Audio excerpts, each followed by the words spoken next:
Ever since I watched Nigel Marven in Land of Giants, I've been enamored with the idea of one day owning a 1:35 Argentinosaurus. You see what a bizarre shape this is? And even though its appearance has changed to a more macronarian form today, I never lost my fascination. I did lose my hope because of the way things were going for sauropod models size-wise. That is until last year, when I reviewed this incredible 1:35 Patagotitan by Ademar Pereira do Nascimento from Era Terra, which made a splendid birthday present for myself. It's since become very popular with my viewers, and many of you now have your own. Since Patagotitan has really good remains for a titanosaur, I was very happy to have it. In fact, these animals were probably so similar, I could have considered this to be Argentinosaurus, but for the name plaque on the base. So, not having an actual one was an itch that still flared up from time to time. Today, the itching stops. Because... You did. You crazy son of a bitch, you did. This, my friends, is finally a true bona fide 1:35 Argentinosaurus. And no question about it, it is huge! As for the size, for pure horizontal length, plan for at least 67 centimeters or 26.4 inches or 2.2 feet. The vertical height is 43 centimeters or 17 inches. Ademar takes a true central length of 36 meters or 118 feet. So the true central length is about 103 centimeters or 40.6 inches or 3.4 feet. It's a monster. And here you see how my 1:35 Wonder Artistic model's humanoid looks standing next to one. Incredibly, it's only 1.8 kilograms or 2.6 pounds. Ademar also offers his 1:35 human model. Here's another idea of the immensity of these animals. The base is a hilarious 281 grams, or 10 ounces. The material this time is not fiberglass, but a kind of a 3D resin, but still very light. One of the best things about ordering from Ademar is being able to decide what colors you want. Wasting time on this is the only reason it arrived too late for an actual birthday present this year. And I blame Haolonggu. You see, I always wanted a black and white theme. When Haolonggu came out with this concept image, I had to think of something else. And I did, but then the actual in-hand image came out, and I had to think of something else again because my new idea was very close. In the end, I just looked through Ademar's showcase, chose my favorite, and asked for it, but in a black and white theme. And this is the result. The same beautiful pattern. Incredibly, I'd forgotten to mention, but Ademar checked if I wanted a color accent, and I always want one, especially on a huge sauropod. So you see that wonderful flash of blue in the throat and the tail. Fortunately, like his Patagotitan, this again splits into 3 parts that screw together into perfect alignment. It's really satisfying how seamlessly the pattern fits as you tighten the screws home. But we need to get a review going, so let's separate this giant. And there is a lot to show you. We start with the head, and right away you see how eye-catching this is. Ademar has done a splendid job. You can see how the black and white fade so beautifully from one color to the next, with that beautiful splash of almost cyan blue on the underside. The head for titanosaurs is always an exercise in speculation. Favorites for artists to pull from are Nemegtosaurus, Tapuyasaurus, Sarmientosaurus, and Rapetosaurus. Ademar uses mainly Tapuyasaurus, but also Nemegtosaurus and Rapetosaurus. He also references Antarctosaurus and Diamantinosaurus. I've said before how important the eyes are to me. They are, after all, the windows to the soul, and this is what we have. I love blue eyes, and I'm really pleased with how it plays off against the blue in the throat. And see the lifelike shine to it as well. You see how he's painted everything in not just one simple color, but with speckles of detail. The pupil, the iris, the sclera, all have a complexity you have to look closely to fully appreciate. And even the hint of the conjunctiva, if my camera can catch it. The eyes are large and rather far back in the skull, modeling on current material, which is also seen in extent deer in antelope. To appreciate how minute this is, I just need to show you my almond again.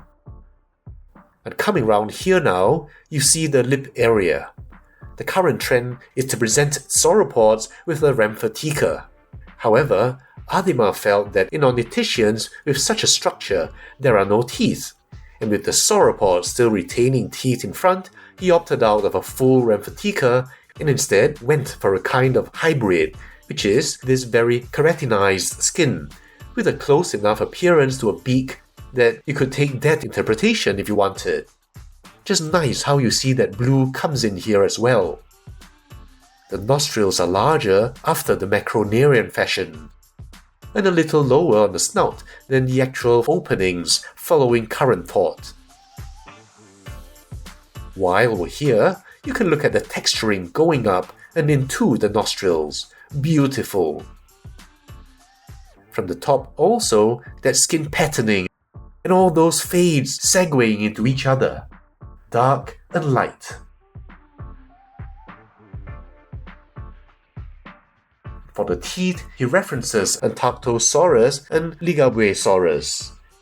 While the writhed titanosaurs had teeth only in front, Ademar extended them out to the sides because Argentinosaurus is more primitive. The teeth are all individually and very clearly separated. They're very well painted, with a kind of sheen similar in quality to the rebor teeth. Just another look at the overall effect in the head, the neck, and the throat. Then that massive neck down. Again, just can't get over how beautifully faded the colors are. And in the skin, again just with those colors. You can even see that the whiter parts all have little variations of color in them, as do the stripes, which have an almost two-tone fade to it. Look at these scutes here. You can see the keel. It's really nice how these scutes just blend into the coloration, and you can hardly see them. But now here, from this angle, catching the light, you can see the scute, and also how the surrounding scale detail complements it. And likewise, down here. In this one, you can see the texturing of cracks, another scute detail. Then coming down, just look again at the variety of detail, shape, and size.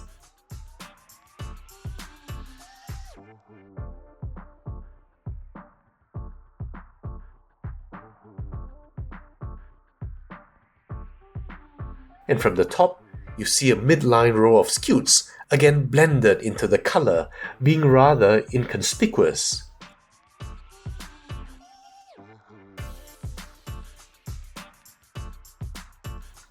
Then coming down, just look again at the variety of detail, shape, and size. There's also a darker color on the skin on the midline, which somehow seems to both obscure and highlight the scutes.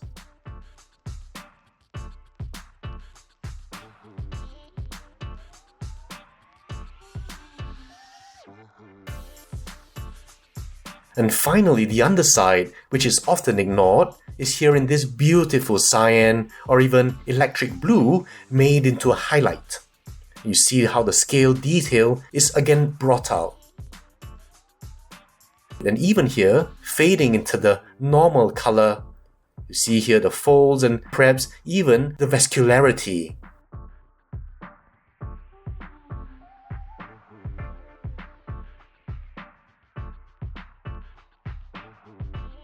Such a delight. And now the body. Now from the front here, you can appreciate the broadness of the torso. The arms are still relatively slender, but with sufficient robustness that makes support believable. And a different angle gives you a different perspective of this wonderful pattern. And just see how the colors have been built up. And from the top here, can also appreciate the width of the torso. Okay, so a closer look now. Just like in the neck, the osteoderms, or I should say scutes, are just as unobtrusive. Unfortunately, some of these sharper ones got broken off in transit, so I'll have to have them mended. And just like I mentioned in the PNSO Alamosaurus review, the interface where the osteoderm erupts through the skin is also rendered very realistically. Once again, the scutes in the body. And look at this dark one, and how you can hardly see it, and that's what gives the whole piece a natural feel to it. It doesn't have to call attention to itself, or even worse, painted in a totally different color. And yet another angle to appreciate how the scutes, the general integument, the stripes and the color all work together to create such a visual pleasure. There's also a multiple band of color effect here. And from the top here, you get a consistent theme with that which happens in the neck, with that darker skin on the midline and how the scutes are embedded.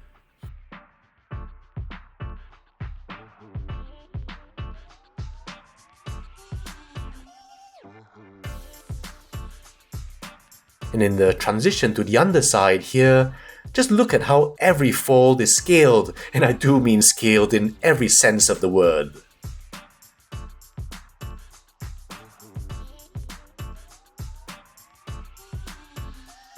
Alright then, front limbs, beginning at the shoulder.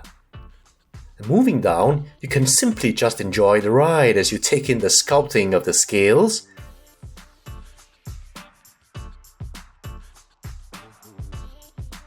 and how they flow with the folds that then go with the muscle bundles. Just premium quality work. The original color I gave Ademar was too stark in places, and it's nice how naturally he renders the colors. Going down into the arms,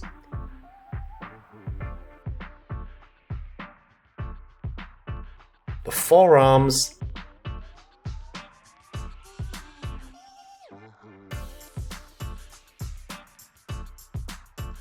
and finally ending in those tumbler's hands.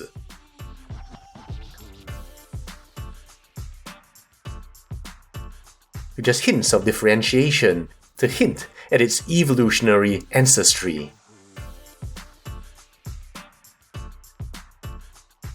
Then the underneath.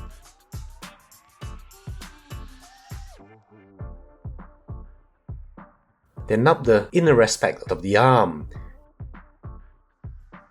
Everything is worth looking at, such as this tendon, for example.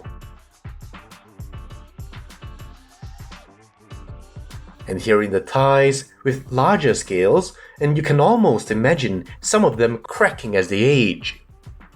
Going down again, just really pleasing how naturally the scales run across surface terrain, such as folds and muscle separations. Just love this here.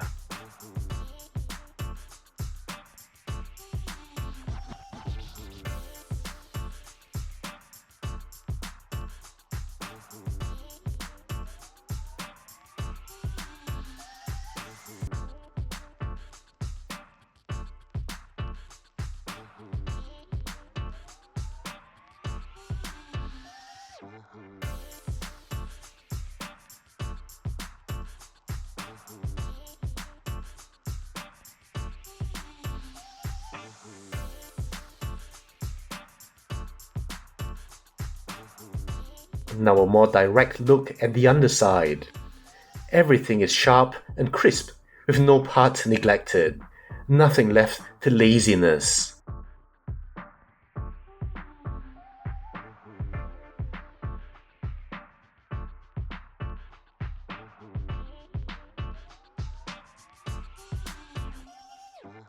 In the tail, yet more of the same. Now we tend to think of the macronarian bowplant with a short tail, but the titanosaurs could actually have pretty long ones. For example, Baru titan and Dreadnoughtus. Ademar takes reference from Patagotitan, and even more useful is Pellegrinisaurus. Again, such a smorgasbord of detail. Not just in the differentiation, but also the directionality of scales in different areas. And here's one of those spiked osteoderms, and how they should look like in the broken ones from the body just now. And really the unobtrusive nature of them. If you don't look, you might not even notice at first that these are of a different form than the rounded ones. No vulgar attention seeking here.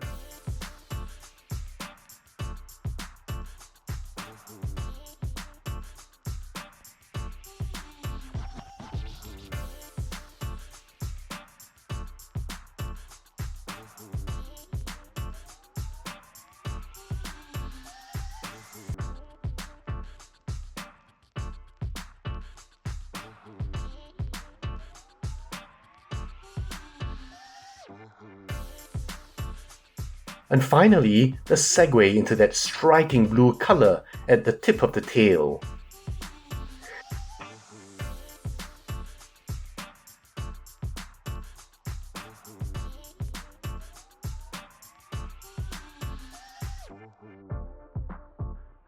Again on the underside, that very sharp detail and differentiation.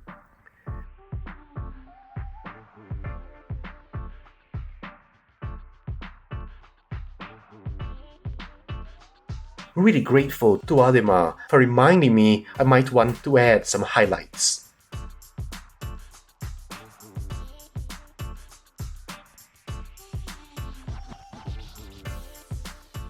Finally, a look at the base.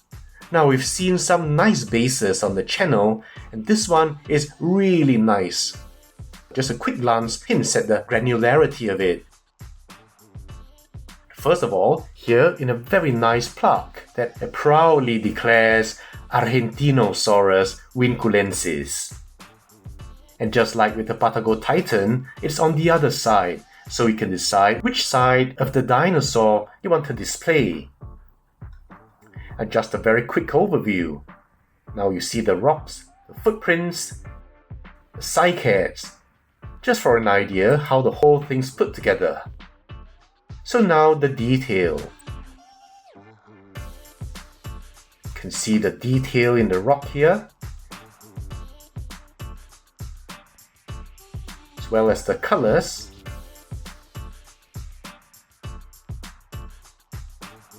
Then this footprint. Not only is it meticulously painted again with different colors, you can even see the skin detail that the dinosaur footpad has left behind. Most bases, you will not see this. You'll see just one flat depression. Now each of these little details are meticulously painted, so you won't have glaring deficiencies.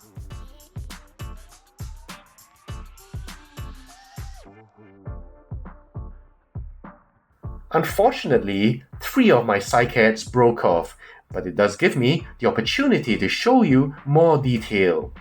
And you can see that detail on the cortex or the trunk, and it's nice how it catches the light at different angles, revealing more detail.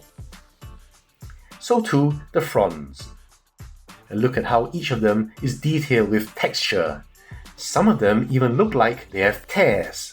I mean, this is all detail you might not even notice because it's on the underside, and I can see it only because it came detached.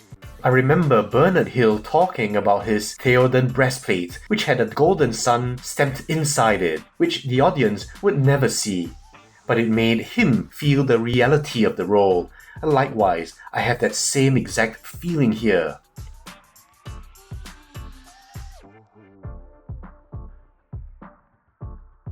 They're all individually different, and this one, for example, is shorter and stouter.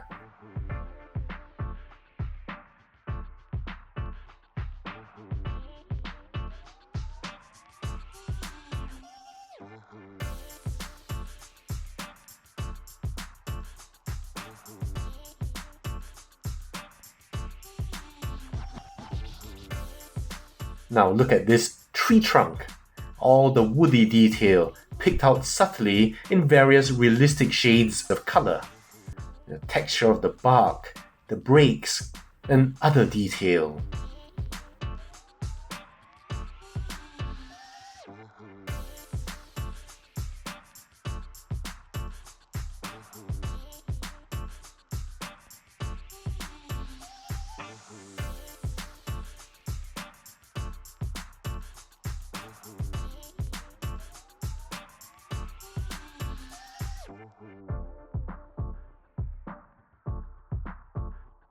Even at the edge, you see here again, so much care and love put into the smallest detail.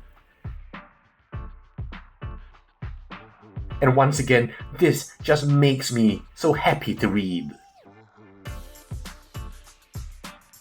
There's also this nice laminated information card about the dinosaur itself, and this is so helpful. You can see the main reference Ademar uses, and even a bit of phylogeny for a context of where he believes Argentinosaurus lies.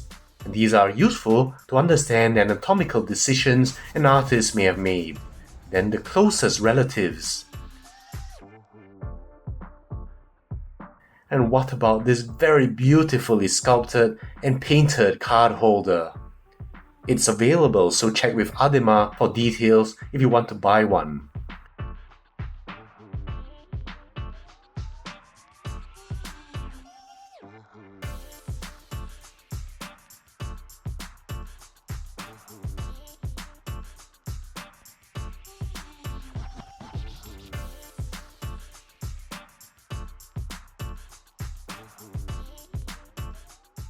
And really, everything put together is done so lovingly and caringly. It's clear that the artist takes great pride in his work and the presentation of that work.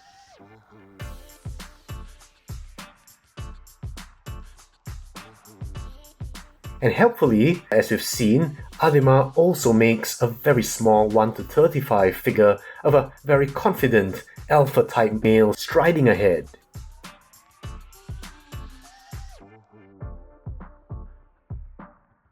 It agrees very nicely with the 1:35 Wonder Artistic Models humanoid I always use for comparisons. So that's the end of part 1. I did expect this to be long, but not this long, so we'll have to look at the comparisons in part 2.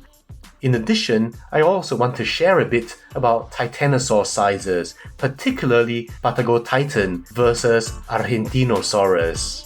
So, I'll see you soon with that video.